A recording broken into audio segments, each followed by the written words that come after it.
Mais qu'est-ce qu'il fait cet abruti? On a besoin de lui pour les missions, et il s'amuse avec des jouets, avec des Gundam. Bon, c'est raccord avec les missions, mais quand même, il pourrait lancer les missions, faire le résumé. Bon, heureusement, on a Simon Thierry de Jojo Abrégé qui est là, il va pouvoir faire ça à sa place. Mais il va quand même devoir arrêter de s'amuser parce qu'on a besoin de lui. Bon, eh bien, Simon, à toi de jouer. Quelques années après le soulèvement de Tekadan, Galar Horn a perdu beaucoup de son influence sur Mars comme dans l'espace. Seulement, leurs exploits ont aussi nourri le conflit. En l'absence de Galar Horn, de nombreux groupes armés se servent désormais de mobile suits et de nombreuses guerres éclatent sur Terre. Tekadan prospère sur Mars et contrairement à la prédécesseur, ils n'imposent pas le système Alaya à leurs recrues et tentent à leur manière d'améliorer la vie des orphelins sur Mars. Sur Terre, Galar Horn se redresse lentement mais est aussi en proie à des tensions internes, tandis que McGillis œuvre en secret pour prendre le contrôle de l'organisation. Yes. Bonjour tout le monde et bienvenue dans Monsieur Manga se présente, l'émission qui parle de manga, d'anime et tout ça. Il y a un an, sur ma chaîne, je parlais de la saison 1 de Mobile Suit Gundam Iron Blooded Orphan saison 1. Et maintenant que la seconde saison est terminée, eh bien il est temps pour moi de parler de cette seconde saison et dire ce que j'en ai pensé. Parce que déjà la saison 1 j'avais beaucoup aimé, on va voir si la seconde saison j'ai beaucoup aimé. Mais avant de commencer, petit résumé par Simon Thierry. Quoi? Il a déjà fait pendant que je jouais? Ah, eh bien on va trouver une autre solution pour faire avancer la vidéo. Et on va faire... Derrière vous! Oui, ça marche pas, je crois qu'ils sont pas retournés parce qu'ils sont pas assez cons. Je fais quoi? Ah, j'avance? Très bien. Bon, par quoi je vais bien pouvoir commencer cette vidéo? Bah, je pourrais parler déjà de l'univers de Orphans. Dans la saison 1, quand j'ai fait ma vidéo, je disais que ça me faisait beaucoup penser à un mélange entre Les Misérables et Oliver Twist. Je trouve que le côté Oliver Twist est un peu moins présent dans cette seconde saison, vu que les héros font moins orphelins torturés. Bon, c'est toujours des orphelins torturés, mais on ressent moins ce côté orphelin torturé. C'est vraiment plus des grands héros, ça y est, ils ont accompli des grandes choses dans leur monde, surtout qu'il s'est passé quelques années entre la saison 1 et saison 2. La plupart sont plus des ados, limite des adultes, donc il y a plus trop ce côté orphelin-enfant, c'est vraiment des adultes. Et leur univers a beaucoup mûri, comme les personnages, hein. Franchement, c'est plus trop l'univers encore un petit peu enfantin, même si c'était enfantin sombre de la saison 1. Là, c'est vraiment un univers adulte, sombre, bien puissant, bien sombre, bien cool, que j'aime beaucoup. Et la première chose qu'on remarque avec cette évolution dans l'univers de Orphans, eh bien comme j'ai dit, les personnages ont grandi, mais sont devenus un peu plus responsables avec le temps. Par exemple, on voit Kudelia qui gère plus ou moins Mars, c'est pas la reine de Mars, c'est juste qu'elle gère une entreprise qui vient en aide aux Martiens. Et Orga, le big boss de Tekadan, et bien maintenant, on dirait un mafieux en costard-cravate qui est super classe. Putain, il pue la classe Orga dans cette saison. Déjà dans la saison 1, il pue la classe, mais là, il pue encore plus la classe. Et le plus drôle avec ce monde un peu plus dur dans cette seconde saison, c'est que cette dureté a plus ou moins été causée par les membres de Tekadan durant la saison 1 et la saison 2, alors que leur but à l'origine, c'est la paix.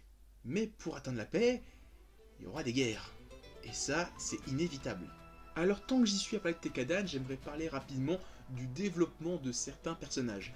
Dans la première saison, on avait suivi quelques personnages de Tekadan qui étaient un peu les personnages principaux, comme Orga, comme Mitsuki, comme Akihiro. Et d'autres étaient relayés au second plan. Avec cette seconde saison, les personnages au second plan sont mis un peu plus en avant.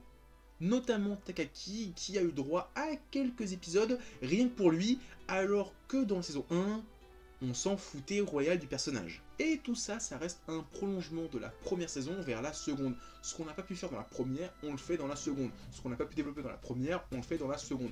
Voilà, ça c'est clair. Par contre, je comprends pas pourquoi dans la seconde saison, on nous introduit 4 nouveaux personnages chez Tekadan qui servent à rien. Honnêtement, il y a un gros, un costaud, un Yankee et un mec aux cheveux blancs pétard. Bah, le dernier il sert, les autres ils servent à rien.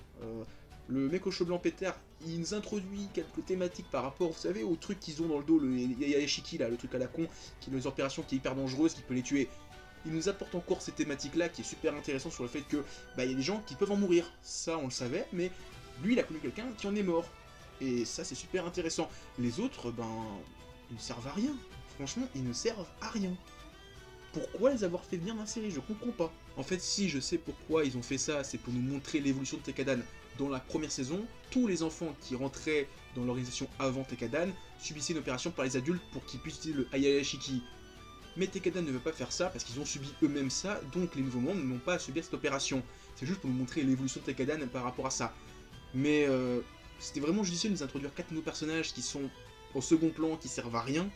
Pour nous dire ça, on l'avait compris en fait. Hein. Moi personnellement je l'ai compris qu'ils vont pas reproduire les erreurs du passé. Même si d'autres vont reproduire les erreurs du passé. Mais c'est pas Tekadan, c'est quelqu'un d'autre. Et au niveau des combats, parce qu'on est quand même dans une série Gundam, une série où des humains se font la guerre à bord de robots géants, on est en droit de se demander comment sont les combats. Eh ben putain, qu'est-ce qu'ils sont épiques et qu'est-ce qu'ils sont géniaux. Déjà la saison 1, j'ai trouvé ça immensément badass. Dans cette seconde saison, c'est encore plus ouf. Dans la première saison, j'avais parlé du fait que chaque bataille était entrecoupée de passages Slice of Life qui étaient là pour développer les personnages et qui n'étaient pas chiants du tout comme d'autres séries que j'avais vues, qui étaient assez casse-couilles. Au bout d'un moment, je me suis dit, c'est bon, ferme ta gueule. On veut les combats, vos développements à la con de gna gna gna, ça m'intéresse pas. Là, j'ai trouvé que chaque développement était super intéressant, les personnages gagnaient en maturité entre chaque bataille et que c'était vraiment super bien amené. Et dans cette seconde saison, il y en a toujours des développements, ils sont encore plus intéressants, mais ils sont quand même un peu moins nombreux, vu que dans cette seconde saison, c'est quand même la guerre qui est à l'honneur, et donc il y a beaucoup plus de batailles que dans la première saison. Et le fait de mettre moins de passages Slice of Life dans cette seconde saison, c'est pour nous dire que déjà, on rigole plus, ça y est, il n'y a plus le moment de temps de rigoler, de prendre son temps, c'est de la guerre, de la baston, de la violence, un monde plus dur, plus violent, et la guerre qui est quasiment omniprésente dans la galaxie. Bon, c'est plutôt dans le système solaire que la galaxie, mais vous m'avez compris. Et comme je l'ai dit et répété, les héros ont gagné en maturité. Les batailles aussi. Et leur finalité aussi. Même si la série garde un ton assez adulte, elle se permet de temps en temps de faire quelques points d'humour, comme le fait de critiquer les noms des machines qui sont de plus en plus longs, comme le Barbatos, Lupus, Rex, Imperatus, 2000, 30 000, 15 000, King, Fire, Punch. Ouais, au final, on dirait Daenerys Targaryen qui se présente dans Game of Thrones. You stand in the presence of Daenerys Stormborn of House Targaryen, rightful heir to the Iron Throne, rightful Queen of the Andals and the First Men. Protect. Avant de conclure, je vais parler longuement de la fin de la saison et même de la série, parce que c'est un des facteurs qui a fait que j'ai beaucoup aimé cette seconde saison et même cette série en général. Donc pour vous éviter de vous spoiler, on va rentrer en zone spoiler, ça va être indiqué ici. Il y aura le timer pour vous dire où il faut aller pour arriver à la conclusion et donc pour me retrouver, pour que je vous dise qu'est-ce que j'ai pensé au final de cette série. Et moi maintenant, je vais rentrer en mode zone spoiler, je vais spoiler comme un connard. Déjà, dès le début de cette seconde saison, il y a un paquet de personnages qui meurent. Encore une fois, l'enfance est finie, le monde a mûri, c'est QFD. Par contre, le nombre de personnages qui meurent de manière tragique, j'étais clairement pas prêt. Il y en a tellement qu'à un moment donné, je me suis demandé si c'était pas George R.R. Martin qui faisait le scénario de cette seconde saison. Pour moi, la mort la plus choquante, ça reste celle de l'After. C'était surprenant, violent, imprévisible et surtout hyper émouvant. J'en ai chialé, hein, pour vous dire. J'ai arrêté l'épisode, j'ai chialé pendant 10 minutes et j'ai repris l'épisode parce que j'étais clairement pas prêt pour cette mort qui était inattendue et, comme j'ai dit, très rapide. Alors oui, je suis pas habitué à la série Gundam, j'en ai vu que deux pour l'instant. J'ai vu Orphans et j'ai vu 79. Et je suis clairement pas prêt pour voir des séries où il y a autant de morts à la fin qui soient aussi tragiques et surprenantes. Et surtout où des fois, le rêve du héros est accompli au prix de sa vie. Parce que oui, le héros meurt aussi. Et ça, j'étais clairement pas prêt. Bon, là je nettoie un petit peu parce qu'avec les événements qui ont cours dans la seconde saison, qui sont de plus en plus crescendo, il était normal qu'à la fin, le héros meure. Très clairement, je le voyais venir, mais ça reste quand même assez badant de voir une série qui se finit par la mort du héros. Et là, j'étais vraiment pas prêt. Pareil au niveau de la relation entre McGillis et Gaelio, qui est un vibrant hommage à la relation entre Char et Garma, des personnages de la série de 79. Dans la série de 79, Char tue Garma. Et dans Orphans, McGillis tue Gaelio à la fin de la première saison, et ce dernier revient dans la seconde pour se venger de son ami. Je ne sais pas comment cette conclusion a été perçue par les fans de Gundam, en tout cas moi j'ai adoré cette conclusion entre McGillis et Gaelio, qui comme je l'ai dit est un vibrant hommage à la série de 79. Alors pour conclure, je vais vous donner mon avis sur la série Orphans, qu'est-ce que j'en ai pensé en tant que néophyte. Et ensuite Simon, qui s'y connaît un peu plus que moi en série Gundam, donnera son avis, qui sera sûrement plus intéressant que le mien, parce que comme j'ai dit, moi je suis un putain de néophyte. Alors je vais sûrement me répéter avec ce que j'ai dit dans la première saison, mais en tout cas je suis vraiment très content d'avoir découvert Gundam avec la série Orphans, qui est vraiment une série avec un ton très adulte et qui peut sûrement attirer un grand public. Moi qui suis un néophyte dans l'univers Gundam, j'ai bien kiffé. Donc je pense que n'importe quel néophyte qui n'y connaît rien à Gundam va sûrement trouver son bonheur et ça va peut-être le motiver à regarder d'autres séries Gundam. Moi en tout cas c'est mon cas. Quand j'aurai un peu plus de temps, je me remettrai 79 et j'enchaînerai avec Zeta et Double Zeta.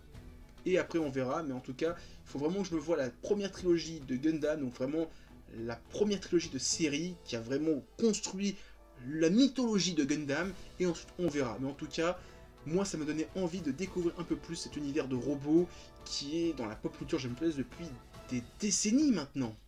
Et maintenant je laisse la parole à Simon qui va vous dire ce qu'il a pensé de la série Orphans. Je suis mitigé sur Orphans. D'un côté, j'ai adoré le power trip de Tekadan et l'alchimie entre Mika et Orga, et j'ai beaucoup aimé l'atmosphère terre à terre, les combats viscéraux et l'absence de laser rose. Mais malgré tout ça, Orphans ne monte pas la barre aussi haut qu'il semblait le promettre, et ses sujets osés sont entravés par un manque de direction typique des animés diffusés à la télévision japonaise. Certains personnages ont été sous-exploités au profit d'un triangle amoureux qui ne fonctionne tout simplement pas, et des éléments intéressants tels que les mobile armor ont été complètement oubliés par la suite. En bref, c'est un animé sympathique avec un goût pour le spectaculaire avant la substance, qui par certains aspects rappelle les bons points du tout premier Gundam. Pour un néophyte, je pense que beaucoup de ces éléments auront un goût de nouveauté. Orphans se taille une place à part dans les univers alternatifs de Mobile Suit Gundam, mais comme ses prédécesseurs, il n'arrive pas vraiment à sortir de l'ombre du siècle universel. Au revoir tout le monde, alors avant de se quitter, comme d'habitude, mettez un petit pouce bleu, laissez des commentaires, partagez la vidéo, vous pouvez me retrouver sur Facebook et Twitter avec les liens dans la description, et moi je vous dis à plus, continuez à lire des mangas, à regarder... Parle de Coton Rican. Quoi ?